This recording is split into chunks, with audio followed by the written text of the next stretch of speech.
लोगों से मिलेंगे, बोलते हैं वो मुंडे मुंडे मतिर भिन्न, बोले जितने मुंह उतनी बातें, है ना। सबका अपने अपने विचार रहते हैं, अपना अपना अनुभव रहता है, तो सब अपने अपने हिसाब से बात बात बोलेंगे। तो जो है नारद जी गए, सभी देवताओं से मिलने गए, सभी लोगों ने उपाय बताया, पर नारद जी को संतुष्टि नहीं हुई। बहुत देखो मार्केट में अपन जाते हैं, बहुत सारी चीज़ें मिल जाती हैं, लेकिन एक जो मन की संतुष्टि हो ना, जब तक खुद हम कर एक्सपीरियंस नहीं कर लेंगे तब तक वो पूरी नहीं होती। तो नारद जी जो है सभी देवताओं के पास में गए, सब ने अपने अपने उपाय विधान बताए, परंतु नारद जी को संतुष्टि नहीं, समाधान नहीं हुआ। अंत में पहुंचे भगवान विष्णु जी के पास। विष्णु जी का निवास स्थान क्या है? समुद्र के अंदर क्षीर सागर में शेषनाग की सैया पे विराजमान है, और जो है सभी माँ लक्ष्मी उनके चरणों की सेवा कर रही है। हाथ में शंख है, चक्र है, गदा है, कमल का फूल लिए हुए हैं।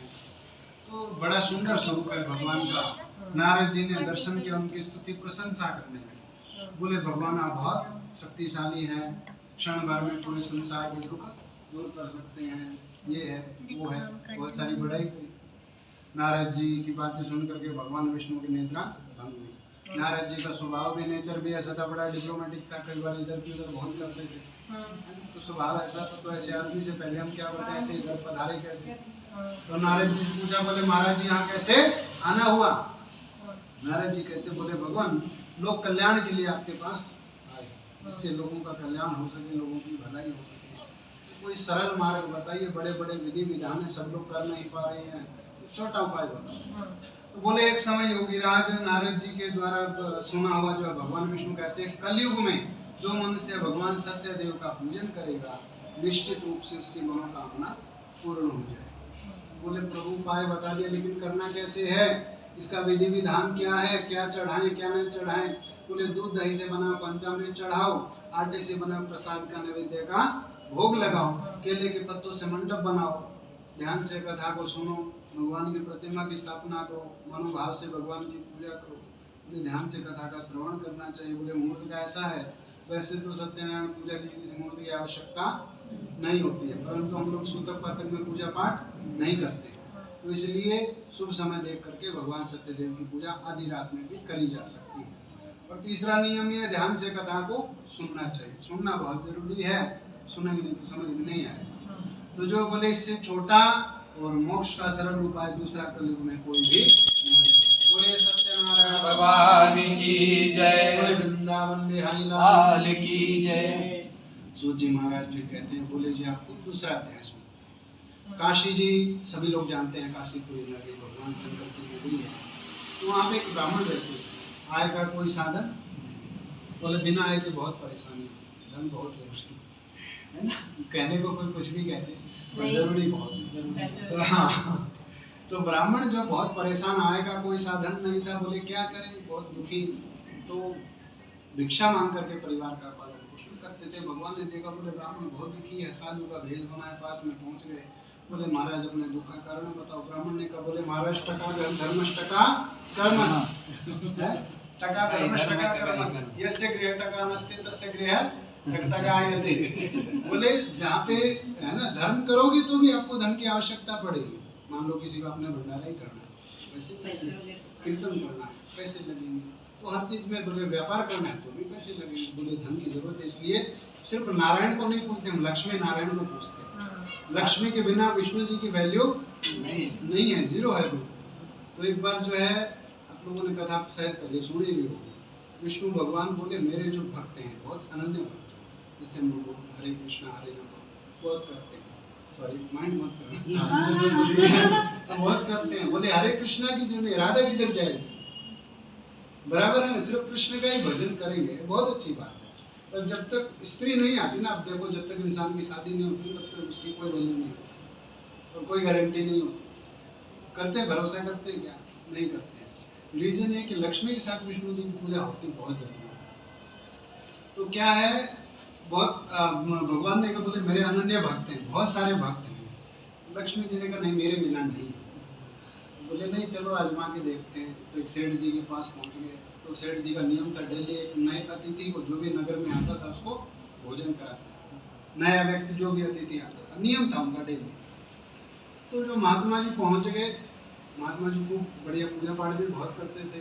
पहुंच गए नगर के पास, सेठ जी को मिले। सेठ जी ने पूछा, बोले महाराज आपको भोजन करवाना चाहते हैं। तो महाराज जी बोले ठीक है, बहुत बढ़िया, हम भी भूखे हैं, बोले आप भोजन कराना चाहते हैं, हमारा भी जो आत्मा तृप्त हो जाए। तब उन्होंने कहा, बोले जी चलिए महाराज। बोले नहीं, हमारी एक शर्त है। शर्त है। बोले किस चीज की? बोले हम जाते अपनी मर्जी से हैं, आते आपकी मर्जी से, जाते अपनी मर्जी से। क्या है? आपकी मर्जी से आएंगे, जाएंगे अपनी मर्जी से। बोले महाराज बहुत बढ़िया, मेरे को रोज रोज किसी को ढूंढना नहीं पड़े। बोले ठीक है चलिए, लेके लग। बहुत काम अच्छा हो गया, घर में आकर के भोजन कराया महाराज को। और महाराज का नियम था रोज हवन करते थे। तो और भी अच्छी बात, घर में हवन होगा, शुद्धिकरण होगा, तो इससे अच्छा और क्या चाहिए।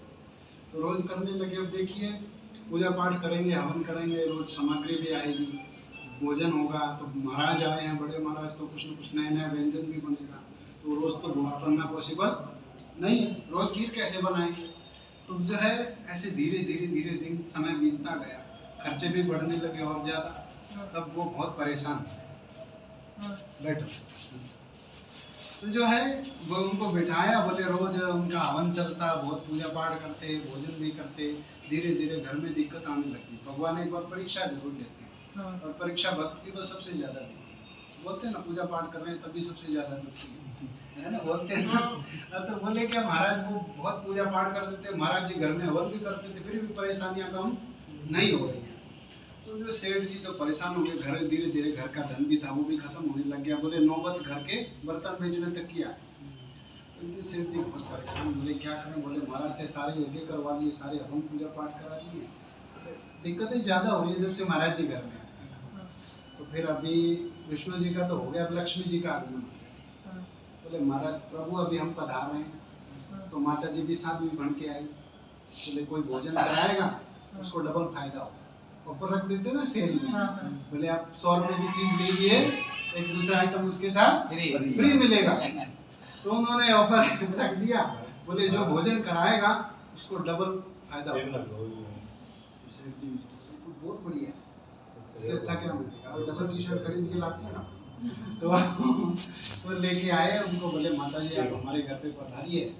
बोले अब तो फायदे वाली माता जी हैं। तो घर पे जाए, भोजन कराया। तो माता जी को बिठाया, भोजन कराया। माता जी के बर्तन ये लगते। बोले हमारे बर्तन है सोने चांदी के बर्तन थे। माया थी, माया एक बार अट्रैक्शन जरूर करती है। तो जब माया दिखती है इंसान की बुद्धि बंद हो जाती है, बाद में समझ आता, समझ आती। तो जो है माया थी उसने अट्रैक्ट करना शुरू कर दिया। सोने चांदी के बर्तन निकाले, खाना लगाया।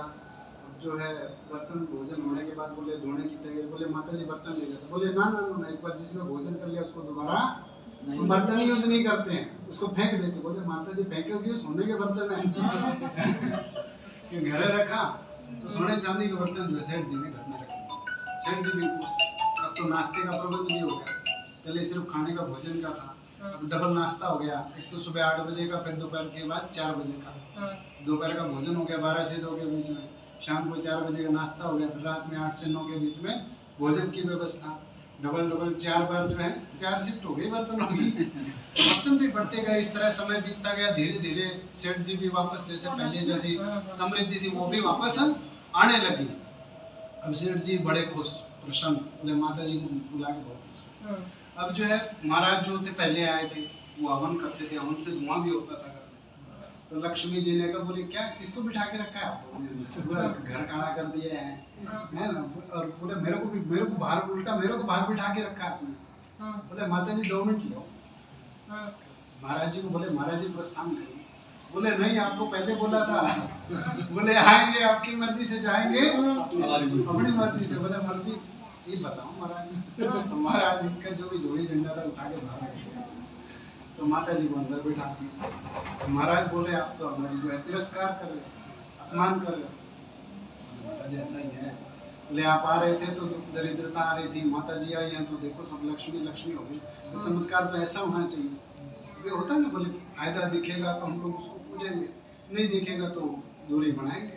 तब जो है लक्ष्मी जी तो अंदर बिठाया। फिर महाराज जी को थोड़े दिन बोले मेरे को धुएं से एलर्जी होती है। माता जी ने बोल दिया, बोले इनको बाहर करो। तो महाराज जी को बोले महाराज जी प्रस्थान करिए, मर्जी वर्जी सिर्फ हमारी चलेगी। तो महाराज जी को वहाँ से प्रस्थान कर दिया। विष्णु भगवान वहाँ से चले गए। अब सेठ जी जो है माता जी के लिए और व्यंजनों की व्यवस्था करने के लिए बाजार गए।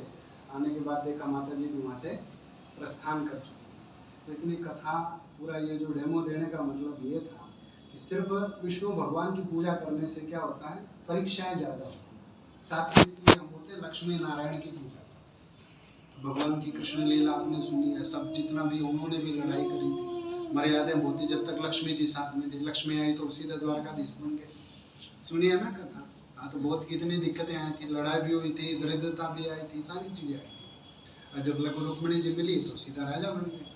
तो प्रभाव तो है लक्ष्मी तो बोल। हाँ, इसलिए ग्रह लक्ष्मी हो जो चाहे धन लक्ष्मी हो, दोनों को संभाल के रखना चाहिए, तो बहुत मान से रखना चाहिए। बोलिए सत्यनारायण भगवान की। अभी हमारी कथा के अंदर आते हैं। बोले वो ब्राह्मण थे, बोले महाराज टका धर्मस टका कर्मस, बोले धर्म करना है तो भी धन चाहिए और कर्म करना है तो भी धन चाहिए। बिना व्यापार धन के व्यापार नहीं संभव नहीं। तो बोले आप क्या उपाय जानते हो तो कुछ बताओ। तो महात्मा जी ने बताया, बोले आप सत्यनारायण का व्रत करिए, पूजन करिए, आपकी मनोकामनाएं पूरी होंगी। तो ब्राह्मण ने विचार किया, रात भर नींद नहीं आई। अगले दिन सुबह उठे, भिक्षा मांगने के लिए चल पड़े। भिक्षा में कुछ धन मिला तो बड़ी खुशी हुई। बोले एक बार सोचने से फायदा हो रहा है तो एक बार करके भी देखते हैं। तो जो है पूजा की सामग्री ली, घर गए, घर जाकर के परिजनों को इकट्ठा किया, साथ मिलकर के भगवान सत्यदेव का पूजन किया। धीरे धीरे जीवन में सुख समृद्धि आने लग गया, व्यापार भी बढ़ने लग गया, तो उसकी आस्था और ज्यादा दृढ़ होने लगी। बोले ना लक्ष्मी जी एक बार जो है प्रभाव दिखाती है, तो जो प्रभाव दिखाया, जीवन में सुख समृद्धि बढ़ने लगी। भगवान सत्यनारायण की पूजा वो भी हर महीने शुरू कर देते हैं। बोलिए सत्यनारायण भगवान की, बोले वृंदावन बिहारी लाल की जय। सूत जी महाराज कहने लगे, बोले महामुनि आपको तीसरे अध्याय की कथा सुनाते हैं। वही ब्राह्मण एक दिन अपने घर के आंगन में सत्यनारायण की पूजा कर रहे थे। उसी समय एक लकड़ी बेचने वाला लकड़हारा वहां से जा रहा था। प्यास लगी, जल पीने के लिए ब्राह्मण के घर में प्रवेश के अंदर देखा पंडित जी पूजा में बैठे हैं। नमस्कार किया, बोले महाराज बड़े भाव से आप किस देवता की पूजा